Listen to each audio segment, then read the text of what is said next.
The old corn maze, right outside the city limits. That was where my childhood ended. There were always plenty of strange rumors circulating in the small towns across the world. The one in which I was raised had everything from tales of lizard creatures beneath the woods to a bizarre bridge that leads somewhere else if you cross it barefoot. As out there as some of these legends are, though, the one tall tale that I can personally attest to is the haunted corn maze. The labyrinth had been out there since long before I came along. What always unsettled me about the thing, be it from simple urban legend or the truth of things, nobody seemed to know who even made it. Another unnerving aspect of it was that, while there was no caretaker or groundskeeper, it never became overgrown or unkempt. Sure, the elusive individual who put the whole thing together may well have family members who maintain it when no one is looking, given the fact that it is out in the middle of nowhere, but nobody knows one way or the other. It's a strange thing for sure, but the rumors of that place throwing open the door to the other side on that one particular day of the year always freaked me out when I was a kid. It was Halloween of 2005 when I learned that this was not a place to be so casually visited. Not by the living, anyway. Not on the 31st of October. I was 13 at the time, while my brother was approaching 17. I idolized Derek, had since we were kids. Even when we were younger, he always seemed so much more worldly than I. I imagine just about anyone with a few more years under their belt would come off as more knowledgeable than a wide-eyed and skittish kid. He had already abandoned the sacred traditions of trick-or-treating by this point, something I was not yet ready to give up, but when he invited me to attend a party with him on the night of the 31st, I both eagerly and reluctantly agreed. As much as I loved spending time with my brother, I wasn't thrilled about turning my back on the opportunity to score a bag load of candy. Derek knew how much I loved getting dressed up and going door to door, so he promised that he'd take me around the neighborhood before we headed out that night. Being a costume party we were headed to, he decided to bring a bag himself when we joined the crowd of kids playfully running from one house to the next.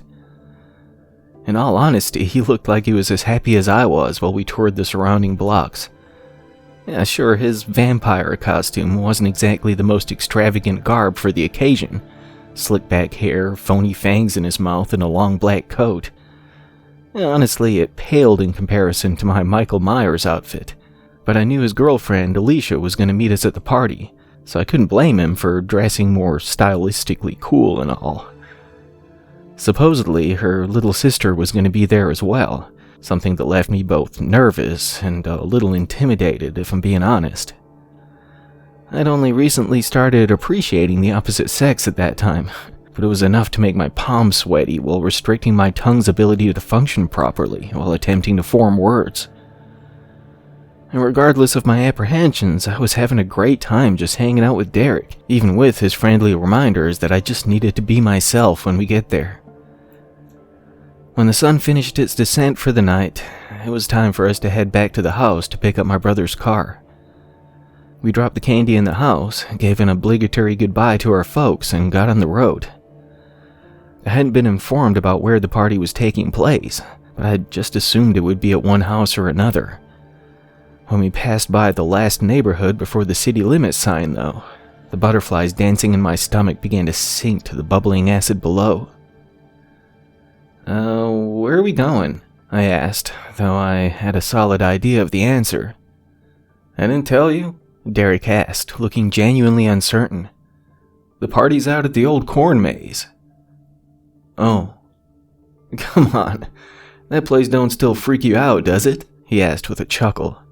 "What? No, of course not. I just didn't..." "There's nothing to be scared of, kid. We ain't going into it or anything, just, it seemed like a good, kind of creepy spot for a party is all." I couldn't argue with that. It was one hell of an eerie spot, out there in the middle of nowhere. I knew that some of the older kids would hang out there sometimes, but I still felt uneasy about it. I was certain that most of the stories folks told about the old maze were made up, just spooky tales to mess with the younger generation and all. but they would still get my imagination going. "You sure we should be going out there tonight, though?" I asked, attempting to hide the trembling in my throat. "They're just stories, Danny," Derek said with a smile. "You know that, right?" I mean, yeah, but it's only to scare people, kid. Halloween was invented by the candy companies, you know? Nowhere gets haunted just because it's the 31st. It's all bullshit, just like every other stupid story around these parts. You gotta stop being so scared of everything. When I head off to college, you're gonna be on your own. I love you, kiddo, but I ain't always gonna be around to protect you." It was hard to argue with him, as he fully believed every crazy urban legend around these parts to be bloated rumors, this one more than others. I still felt a little embarrassed by the way he talked to me, though. Yeah, I was far too easily freaked out at that age, but I was getting better. That creepy old labyrinth, though. Yeah, I never wanted to get within a shout of that place. I trusted my brother on just about anything, but I couldn't convince myself to side with him on this. A few years prior to that Halloween, some guy named Jackson Fiddle supposedly went missing while investigating the maze around the 31st. Sure, I didn't even know if he was a real person, being that just about everyone seems to know everyone around our little town, and I hadn't even heard of this guy before the rumors of his disappearance. But that wasn't enough for me to entirely dismiss it. The story about Janie Morris, the woman who showed up at the emergency room on the morning of November 1st of '98, all bloody and beaten though. Yeah, that one messed me up for a while after I heard about it. From what she said, or what folks said she said, her car broke down out by the old corn maze. This being before everyone and their mother had a cell phone, she couldn't reach out to anyone, so she just started walking. Somehow or another, whether she got turned around or just wasn't paying attention, she ended up strolling right into the neatly preserved labyrinth. When they asked her why she didn't just turn around, she claimed that she tried, but it closed up behind her as soon as she crossed into it. As far as what happened to her when she got lost in there, well, that varies from person to person. Some say that some local boys up to no good followed her inside after having sabotaged her car to break down. According to that version of things, they beat her and raped her, leaving her for dead in that damned place. After she crawled her way out of there, she managed to get back to town, but was never the same since. Other, more exaggerated stories claim that she came upon some devil worshippers in there who tried to sacrifice her before she managed to make her escape. Some even say that she ran into anything from supernatural creatures, werewolves or wendigos and the like, to aliens looking to run some experiments on her. And I think the alien one came around because the pathways through the maze aren't so much cut down as the stalks are folded flat against the ground. Seems like it's sort of how the crop circles are arranged, where supposedly no man or machine could have bent them so perfectly, or whatever. Hell yeah. A lot of tall tales came from that old place. I suppose my story is no different, or will be when I get done telling it. I imagine most will hear these words with as much skepticism as Derek had back then. I can't blame anyone for that, of course. Truth be told, I still have a hard time believing it to this day. For the sake of picking up the pace, or in not dragging this out any longer than necessary, I won't waste time getting into much concerning the party itself. Yeah, there was a veritable herd of teenagers out there when we arrived, each one dressed in everything from lazy to extravagant costumes. That alone set my mind at ease when we got there. The fact that everyone there looked to be just having a good time, hidden behind one mask or another. We spent most of our time hanging out with Alicia and Sandra, her sister. She was a bit younger than me, but she was a really cool girl. Also quite pretty in her gender-swapped Freddy costume. The fact that we were both dressed as 80s slashers made it easier for me to get over my nerves. We talked a lot about scary movies and the like, something of which we were both huge fans. A bit ironic, considering how I was scared of my own shadow back then. Everything was going great, even after I took it upon myself to sneak a beer from the table they had set up beside the keg. It would not be until later in life that I developed a taste for it. That first sip of whatever cheap brand the underage drinkers had gotten their hands on damn near flipped my stomach. Derek full-on slapped the red Solo cup out of my hand when he noticed, looking at me with an expression of disappointment and anger, before cracking up so hard he spilled his own drink across the grass. "I can't blame you for trying, kid," he said, wrapping his arm around my shoulder. When a couple of older-looking guys walked up, causing my brother to visibly tense up, though, our night went from a fun and relaxing time to something that still haunts my dreams to this day. "You got some balls showing up here, Russell," said the guy wearing the cheaply made Frankenstein costume, something quite fitting to his considerable bulk. The fact that he called my brother by our surname made me believe this wasn't just friendly badgering.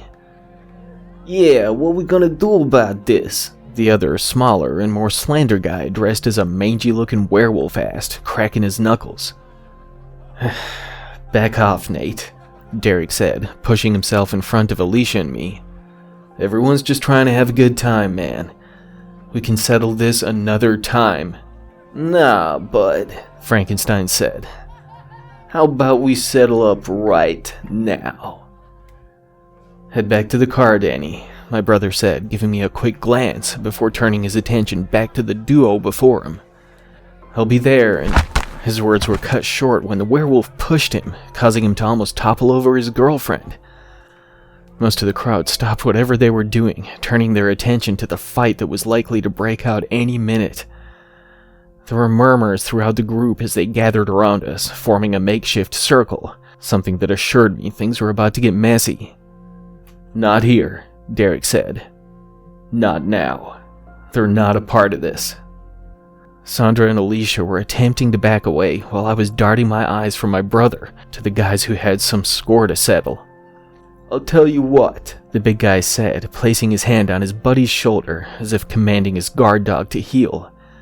"I got an easy resolution to everything, if you guys got the balls. Dude, just drop it, okay? This is—" "I didn't say you could speak just yet," Frankenstein cut in, pushing my brother back again with one hand. Derek looked fit to burst. I knew he could hold his own in a fight. I'd seen it myself when some bigger kids were giving me a hard time at school. Sure, they were a year or two younger than him, but he taught them both a solid lesson after he caught them trying to clean my clock. Yeah, he kicked both of their asses, barely breaking a sweat. Still, the big guy with the poorly applied green makeup looked like he could easily bench press my brother's Chevy. "So, what do you say? Willing to get your hands a bit dirty to make all this go away?" Frankenstein said, glaring down his nose at Derek. "Fine," my brother replied with a heavy sigh. "What the hell do you want me to do?" No, not just you." He glanced over at me with a menacing smile. "This is for you and Junior both. Hell, how about the little ladies, too?" "Go to hell, Nate," Derek sneered. "They got nothing to do with this." "They do if Nate says they do," the Weasley werewolf added. "This is between you and me. Don't." "It's okay," Alicia cut in, having walked up beside her boyfriend. "We'll play a stupid little game." Sandra nodded, folding her arms, while I gave another token nod. I can't say I was thrilled about whatever they had in store for us, but I would be damned if I was about to turn my back on my brother. Derek whispered back and forth with his girlfriend for a moment before turning back to his opponent. "All right. What the hell do you want us to do?" "Simple enough," Frankenstein said, cutting his gaze to the old corn maze. "Y'all spend 1 hour in there. Just 1 whole hour to the second. And we're good." "That's it?" Derek replied, while my fingers began to tremble. 1 hour? That's it, buddy boy. You gotta go in, though. Don't just hang around the entrance or nothing. Like walk around and shit. Can't just stand there waiting for the time to run out. And then we're done, you and I. Squeaky clean. Nothing more to be said or done. Okay then, Derek said, glancing back at me and the girls, nodding his head. 1 hour and we're good. I'll even pour you a beer when you come out, Frankenstein said with a satisfied smile. But y'all come out even 1 minute early, and I'll kick your ass so bad, you'll be eating Thanksgiving dinner through a tube, you got me? 1 hour, Derek said, holding his hand out. 1 hour, the big guy nodded, shaking my brother's hand.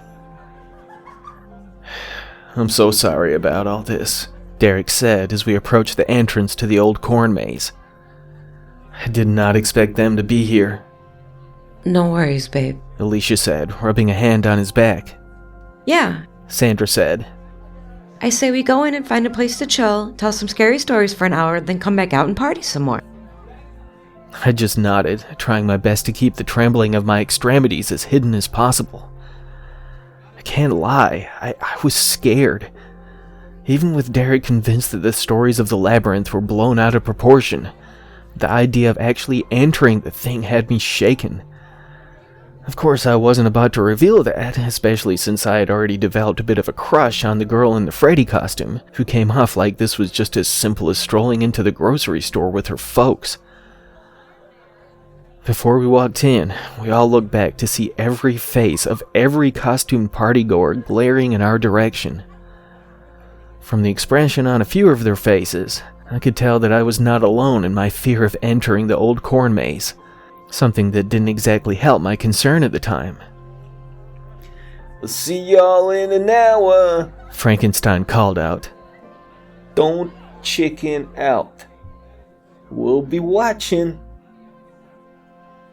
For the first few minutes, we just walked in silence. I never really took in the height of the corn stalks before, how they almost towered over our heads. Just like the stories told, it wasn't just grass or dirt beneath our feet, but perfectly flattened stalks. They crunched slightly as we strolled onward, but I couldn't even make out the sounds of the crowd outside after we entered. The aisles weren't particularly wide, causing us to walk 2 by 2 as we sauntered on. Derek and Alicia walked in front of Sandra and me, but I just gazed around as we moved deeper in. Even with the moon shining down from above, I was actually quite surprised how easy it was to see. Still, I wasn't about to let my guard down. Neither was anyone else, from what I could tell. "I say we round this corner," Derek said, gesturing to the right turn up ahead, "and just plant our asses and wait." "Works for me," I said, feeling no inspiration to bury myself any deeper in this place than we had to. As my brother suggested, we took that turn, stopped, and sat down on the cozier-than-expected ground. Perhaps, had we a little more time to appreciate how comfortable flattened corn stalks can be, this would not be a worthwhile tale to tell.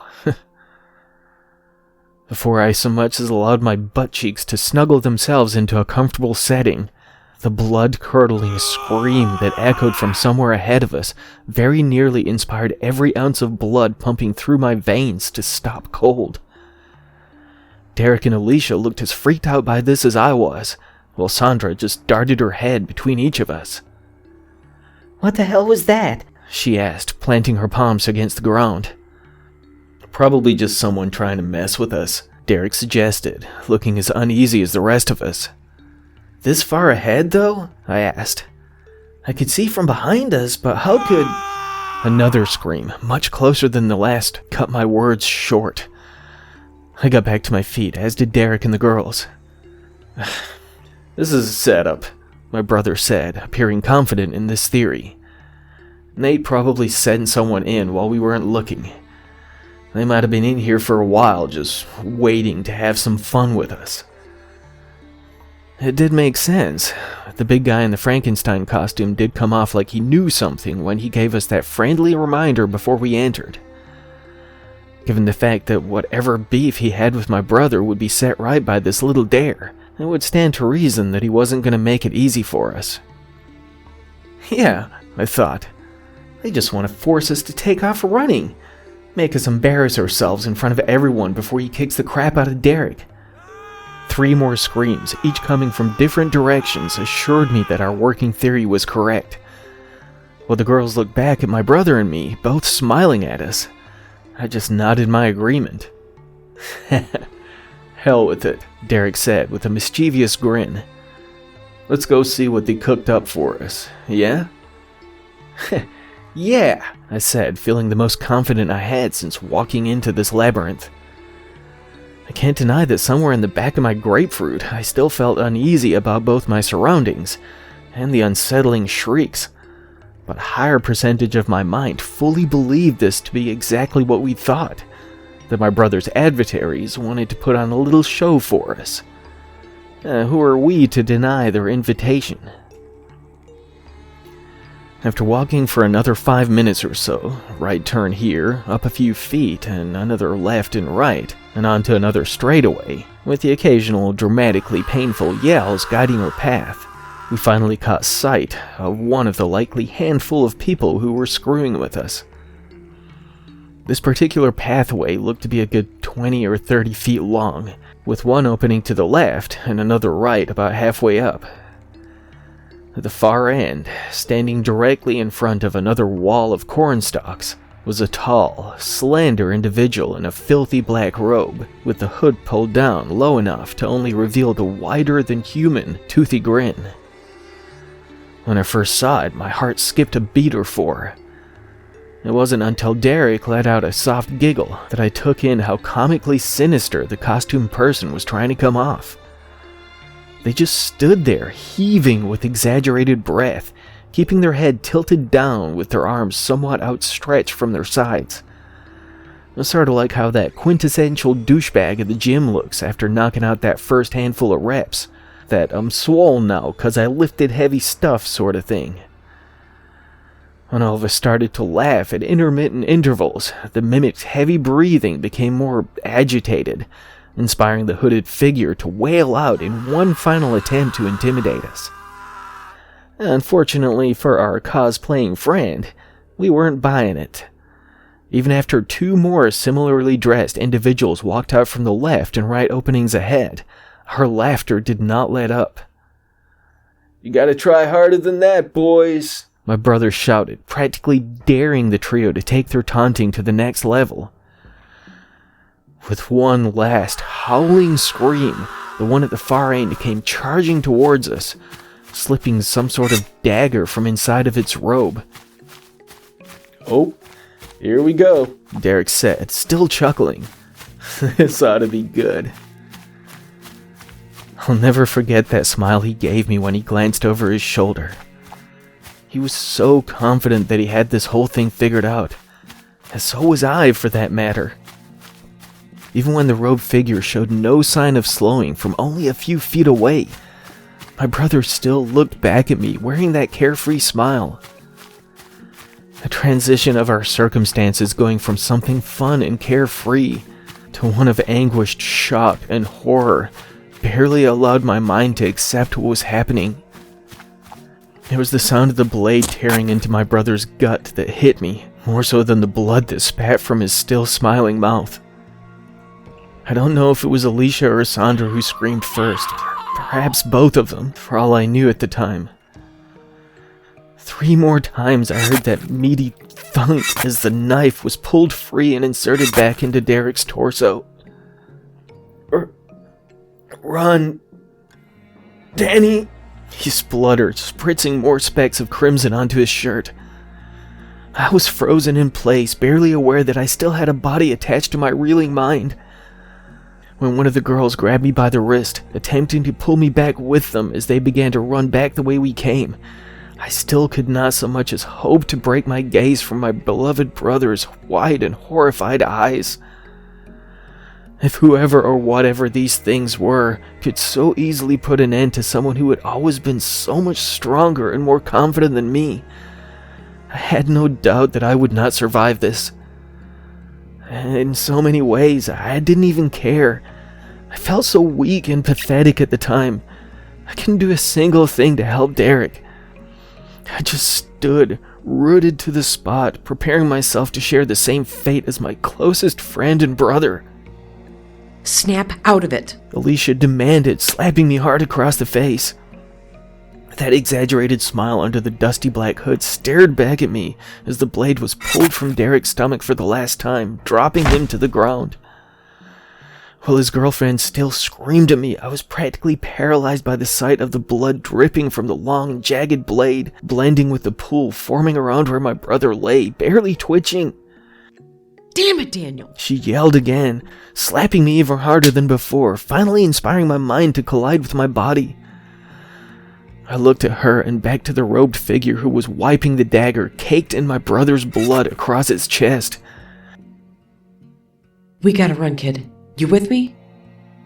I just nodded, something that was likely difficult to differentiate from my bodily spasms at the time. As the robed figure began to move in closer, stepping over Derek, I started to back away.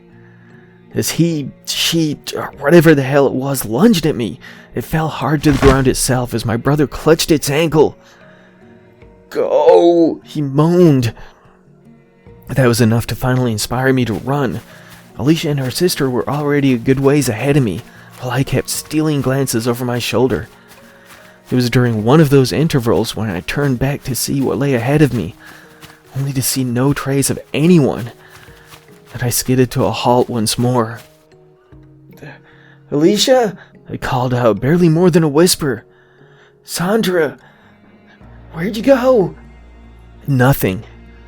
I began to move steadily forward in whatever direction we had been going before I lost sight of my companions. But when I heard the crunching of quickly paced footsteps coming from somewhere behind, I had no more time to waste. I took off, hoping to be out of sight before the robed figures caught up with me. I could still see that unnervingly wide grin on the surface of my brain as I ran from one aisle to the next, getting myself so turned around I hadn't the slightest clue where I was anymore. Even with the knowledge that I would not so easily be making my way out of that godforsaken labyrinth, I still kept going, darting from right to left, up and down, and over. After running on fumes for the better part of 10, maybe 20 minutes, if I even had the slightest hope of guessing any sort of time frame, I slowed down, hoping to catch my breath before it left me passed out on the flattened cornstalks. When I stopped blindly charging onward, I tried to regulate my wheezing while attempting to listen out for any sounds around me. I couldn't hear a thing. No footsteps, no voices, only the thumping of my pulse against the inner lining of my ears. When the image of my brother falling lifelessly to the ground flashed before my eyes, I fought to shake it away, hopeful to focus on my escape before dwelling on whether or not he may have survived this. If I get out, I thought, I'll get help. He's still alive. I know he is. I fought to convince myself. But I can't get him the help he needs if I'm dead too. Yes, with that sound of my brother's flesh being torn apart by the lengthy, serrated blade beating against my eardrums as much as the images flashing behind my eyes, I didn't believe it for a second. But I had to convince my legs to get moving again. It was while I waged that inner battle that another stomach-churning squeal snapped my attention back to my dire situation.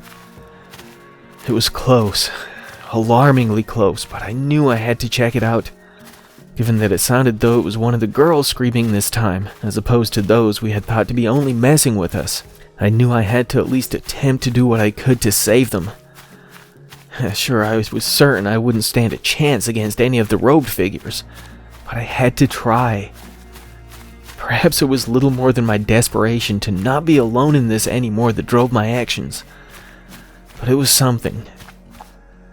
Again, I ran from one turn to the next, pursuing yet another horrifying shriek as I plundered onward. It didn't take long to locate the source of the new sound to accompany those already haunting my subconscious. But when I found what I was looking for, I knew there was nothing I could do to help. The red and green striped mini dress was almost shredded in places, revealing torn flesh and tissue, spilling more crimson fluids across the ground. My legs gave out, dropping me to my knees beside the young girl whose eyes glared lifelessly up into the night. Her long brown hair was matted with blood and chunks of gore, seemingly thrown back at her from the sequence of attacks which ripped her apart. I lost it. I just started crying and wailing out, unable to even hope to battle against such a formidable foe. The impact of my brother's death hit me at full force, colliding with the surface of my brain as though it was launched from a cannon. I continued to howl my hopelessness into the night, even when I felt myself being lifted from the ground. It was as though I was floating weightlessly, as the robed individual carried me through the maze, having thrown me over its shoulder like a healthy-sized sack of dog food. I didn't fight. I didn't rebel. I didn't attempt to escape. It had been futile to begin with. Just the thought that I could survive something that my brother could not. When my escort stopped walking, I was still out of it, while my wrists and ankles were bound to some sort of wooden prop. Though the tears still flowed, I could see that I was in a much wider spot in the maze, one which was at least 4 or 5 times the size of the slender pathways I'd been running in and out of. Could this be the center of the maze? I thought, glancing around as much as I could. There were 6 of them now, the robed figures, each with their own unsettling grin peeking out from the darkness of their hoods.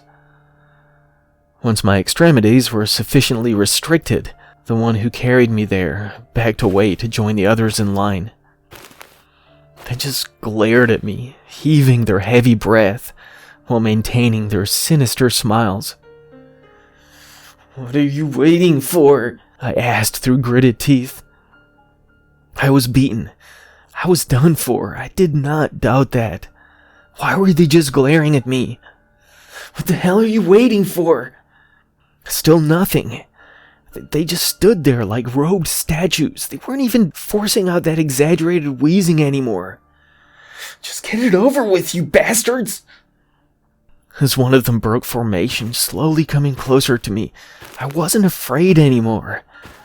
My heart ached for the loss of the person for whom I cared the most in this world. If they took him away from me, they could have me too, for all I cared.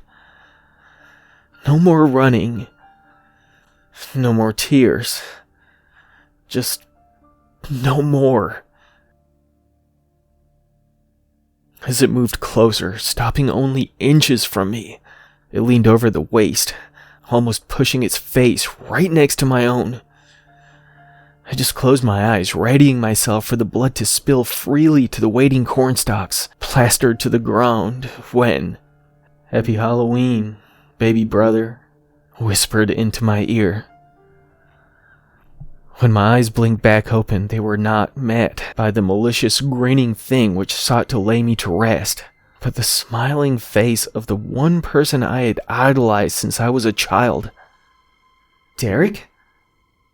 What the—" I could barely form anything close to a legible sentence as Alicia and Sandra lowered their own hoods, pulling away their grinning masks, followed by the 2 guys who forced us in there, and another blonde guy I'd never seen before. They weren't laughing at me, only smiling warmly as though they thought this torment they had put me through to be a heartfelt gift of some kind. You're alive?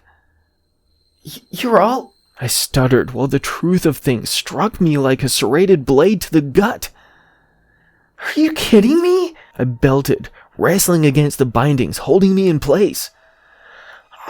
How could you? Why the hell would you?" "It's okay, kiddo," Derek said, still smiling, chuckling a little under his breath. It was just a joke. I just wanted to give you one good scare for Halloween." "One good scare? I thought you were dead!" I shouted, still pulling against the ropes around my limbs. "Whoa, Danny," my brother said, reaching out to hold my arm still. "You're gonna hurt yourself. Don't touch me. Do you have any idea what you put me through?" I could tell that my brother's accomplices were growing steadily more uncomfortable as they stared on, with varying, though equally awkward expressions. But I didn't care. I felt betrayed by the actions of the one person I thought I could truly trust in this world, not only for this ridiculous charade, but for leading me into this damn maze in the first place. "You know how I feel about this place," I said, lowering my voice. "You know it scares the hell out of me." "Exactly," he said, resting his hand on my shoulder. "That's why I chose it, kiddo. I'm going off to college next year. I need to know you'll be all right here without me. It's time to face your fears and grow up some. Believe me, Danny, I'd never do anything like this if I didn't have a good reason." "Cut me down," I said, refusing to look him in the eye. He just stared back at me, or so it looked through my periphery. The smile faded from his face by the time I allowed my eyes to meet his again. But I was angry, still betrayed. "Cut me down." With a heavy sigh, he reached into his robe, pulling out the pocket knife he had carried for the last few years. After the last rope was cut, I just stood there looking at him, rubbing the raw flesh on my wrists from my writhing against the coarse ropes. "Danny, just get me out of here. You know your way out, right? You guys sure as hell got around well enough." "Yeah," he said, lowering his head and looking defeated. "This way." Come on, Danny. Sandra said, pulling off the heavy-looking robe to reveal the wounds that appeared so much more fabricated than they had through my fear-altered vision. We didn't mean... "Leave me alone," I said, swatting away the hand she reached out. Think we went too hard on him?" Frankenstein asked Derek as we passed him by. "Maybe. I didn't think..." "Wait," my brother said, cutting his head from side to side. "Where's the..." It wasn't until then that I noticed the circular clearing no longer had any visible exits. Assuming this to just be another part of the night's festivities, I felt my face begin to flush once more. "Seriously, guys?" I said, turning to face the group of suddenly bewildered-looking teens. "Enough already. Can we just..." This isn't us, Daniel, Alicia said, looking thoroughly perplexed as she glanced from her sister to her boyfriend. "Nate, is this you guys?" Derek asked. Nuh-uh. I don't even... It's all planted to the ground," the blonde guy said, tugging at the stalks 2 at a time. Derek, what the hell is this? A very uneasy-sounding Alicia asked, before screaming out again when something rolled across the ground toward us. She wrapped her arms around her sister, who had begun to whimper slightly, while the big guy in the Frankenstein costume muttered curses under his breath. When the pumpkin came to a halt, staring straight up at us, with a fierce and mocking smile carved into his jack-o'-lantern face, everyone grew silent and still. I just glared down at the thing, my jaw unhinged, still battling to wrap my mind around everything that had occurred up until this point. When the long corn stalks began to rustle violently, making it appear as though the whole labyrinth was quaking around us, it was hard to differentiate my own involuntary shivering from my surroundings. A low, humming sound was barely audible above the trembling leaves, but it gave me the impression that something was drawing closer as it gradually escalated. "Push through," Frankenstein said, weaving his hands between the stalks. "It's just corn. We can... Shit!" We all spun to see him wrestling against the vines, wrapping around his arms and legs. Derek ran to his side, quickly slicing through the attacking greenery with his pocket knife. "Help me!" my brother shouted, while cutting and pulling the stems away as more continued to wrap around the big guy. I ran up with the skinny werewolf and the blonde guy, and we all attempted to yank at the weeds, which were practically engulfing the writhing Nate. Sandra had dropped to the trembling ground, shaking her head and whimpering louder, while Alicia stood, seemingly frozen in place with her hands cupped around her mouth. Within seconds, no matter how hard we fought against the cornstalks, as ridiculous as that sounds, we could no longer even see a hint of the boy in the Frankenstein costume. While we still frantically battled to free him, he was swiftly pulled away from us, with only a muffled scream left in his wake. When his yelling fell silent, I still stood there just glaring at the opening he left behind, mentally checked out while Derek snatched me by the wrist, shouting for the others to follow. When a deep and guttural laughter echoed from seemingly all around us, it didn't take much convincing for everyone to start running. Yes. Run, run, run away, my little darlings. Sandra squealed out a high-pitched shriek while the blonde guy whined and moaned. What the hell is that, Derek? The visibly shivering boy in the werewolf costume asked, while we continued sprinting across the slender pathway, left in the wake of his friend's hasty withdrawal. How should I know? My brother barked, still not letting go of my wrist. Run, run, run away. Bellowed out, with each word coming from a different direction, ending with a sinister laugh that damn near knocked my feet out from beneath me. Keep going! Alicia said, now helping her little sister remain upright. Almost as soon as the words left her mouth, our path became blocked as another wall of thick cornstalks burst from the ground.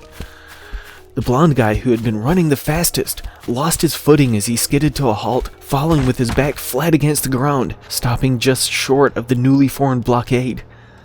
As the werewolf reached to help him back to his feet, the flattened stalk sprang to life, wrapping around him like tendrils. No! He screamed. Help me! His words were quickly muffled as the vines constricted, yanking him flatter to the floor of the labyrinth.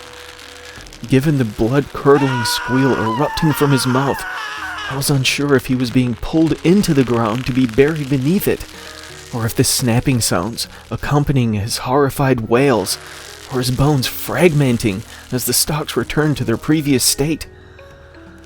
When the blood began to bubble and seep through the thin gaps, spitting and spraying against the still trembling greenery around us, I needed no further clarification on his fate. Holy hell! The slender boy said, backing away while attempting to wipe the fresh bloodstains from his furry shirt. This way! Derek said, heading back the way we had come, gesturing to the left a few turns back. Come on, Jordan. There's nothing we can do for him. The werewolf still glared down at the crimson pool where his friend once lay, shaking his head from side to side as he backed away from it. Move, Jordan! We have to... My brother had no chance to finish urging his friend to run before more of those vines shot from each side, instantly swallowing the mangy werewolf whole. I stared on again with my lower lip quivering as I could only make out the lone, horrified eye peering out from within the tendrils of green. For a moment, it was as though everything fell silent around us as we gazed upon where the maze had claimed another soul for its own. It wasn't until the vines swiftly retracted on each side, carrying with them whatever section of the boy in the werewolf costume they had held, that each of our screams blended into one. Again, my brother snatched me by the arm, while his girlfriend did the same to her sister. By this point, I was only vaguely aware of anything, with my mind still reeling from the shock of everything. I knew I was running. I knew I was speeding alongside the person I trusted most in this world. But beyond that, everything was a blur. We sped right, straight for a bit, then left and right again, every move almost guided by whatever the labyrinth would allow. Pathways opened and closed around us, leading us this way and that, while that guttural voice continued to mock our desperation. Ah, yes. This way, no that. Which will it be? What will you see? Shall you set yourselves free? How long will it take, do you think, to find me? It laughed again, a loud and haunting belly laugh at our expense. I felt my senses begin to return, only to find us still charging onward in search of an exit. I noticed that Derek was now carrying a hysterical Sandra, while Alicia held onto my wrist.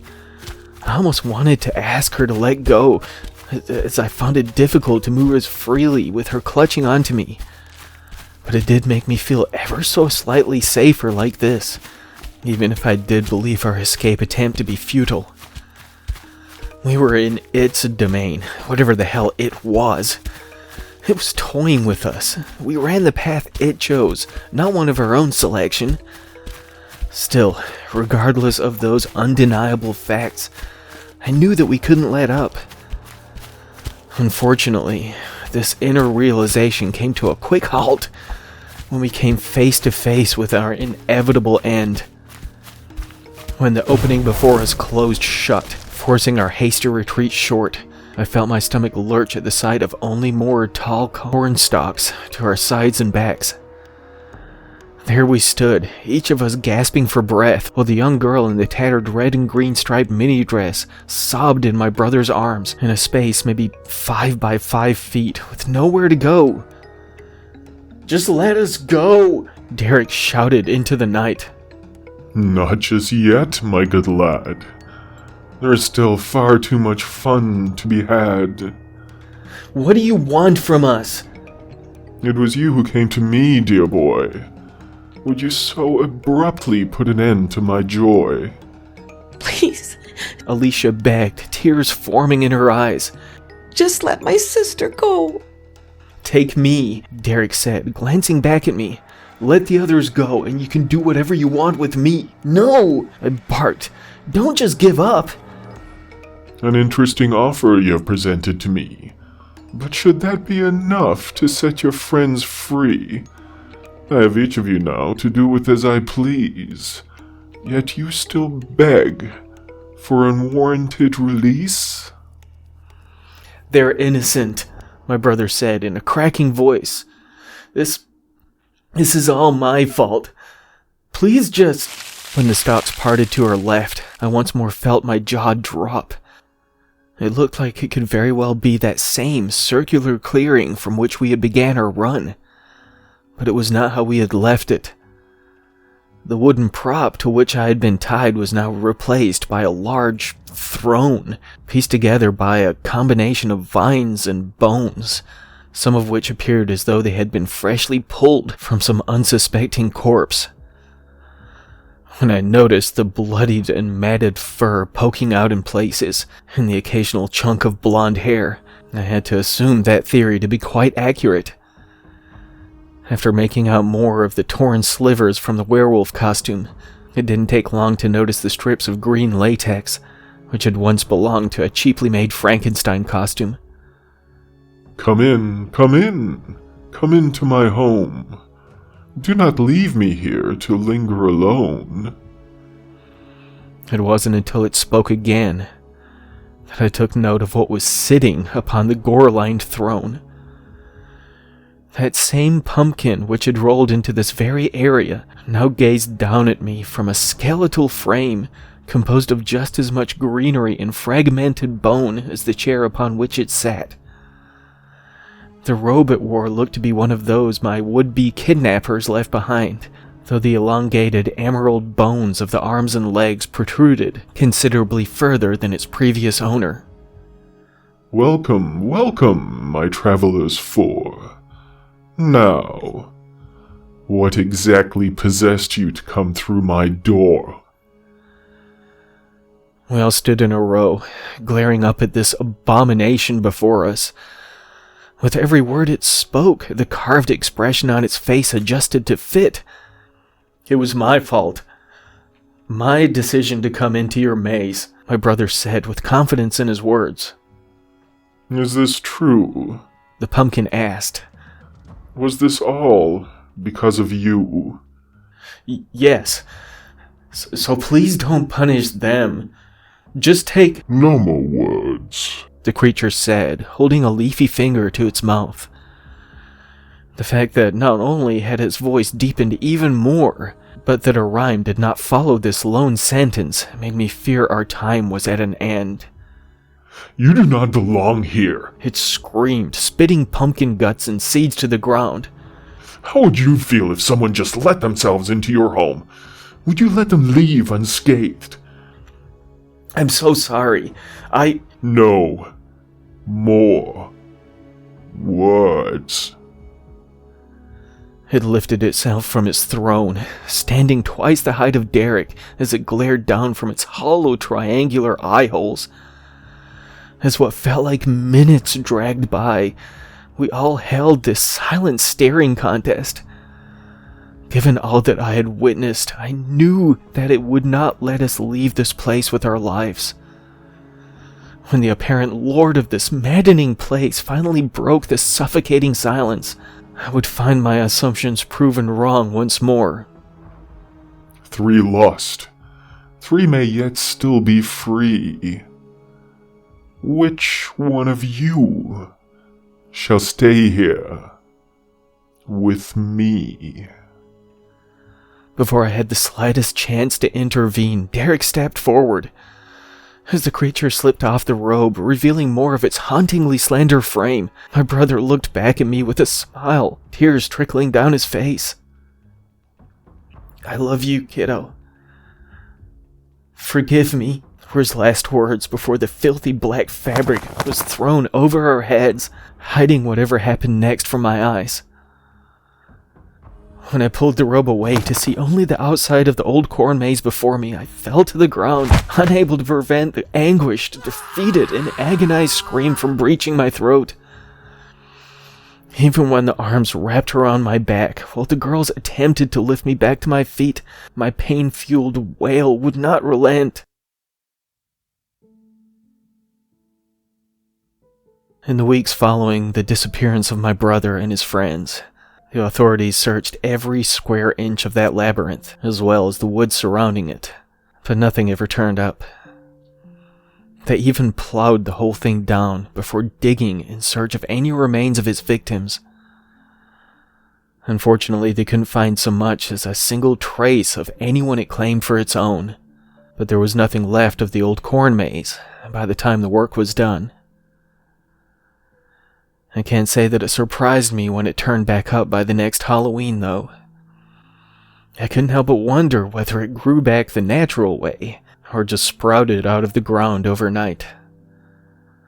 Given that I didn't return to that awful place until the following October 31st, I have no idea how it returned, or when. But I knew it would be there. I hadn't the slightest doubt. I didn't go trick-or-treating that year, or any other year after that last time, when my brother and I went door to door. Sure, I allowed my folks to believe I did, but I'd made arrangements for the ride back out there long before that night.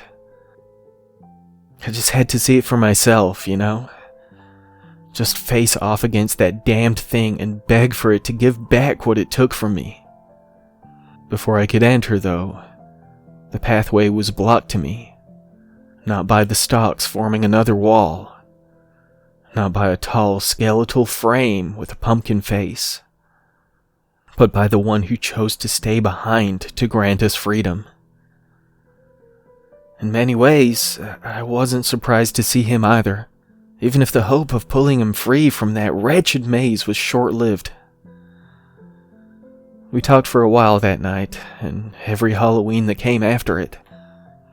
Even after all these years later, he still looks as young as he did the last time we walked the neighborhood in search of bagloads of candy. It may be the only time I can see him, and he refuses to tell me what his existence consists of the other 364 days of the year, but I will carry on this tradition for as long as I am able. Sandra and I are going to be parents soon. Yeah, we've both been through our fair share of therapy over the years, as has her older sister, but that awful night brought us closer than I ever could have imagined. Maybe it's simply the fact that we could only confide in each other after that Halloween, as nobody would believe our account of things. While the psychiatrists have helped us both, we haven't exactly been forthcoming about every little detail. Given my wife's condition, I'd say that there's a good chance that our son could be born any day now. I just hope that he doesn't decide to wait until Halloween to make his grand entrance. I have an appointment to keep, after all. One of which I hope to have him accompany me when he's old enough. It's only right that he meets the man he's named after. I don't know why that thing allowed us to leave that night, something of which Derek claims he still doesn't have the answer either, though I suspect he understands far more than he's letting on. Perhaps someday, though, when my life has passed me by and I'm nearing the end of my journey, maybe then I can find the answers I seek. And when my final Halloween comes, when I visit that labyrinth for the last time, maybe then it'll allow me to enter once more. If I can never free my beloved brother, perhaps then I can join him in whatever truly lies beneath the old corn maze, just outside the city limits, back where my childhood ended.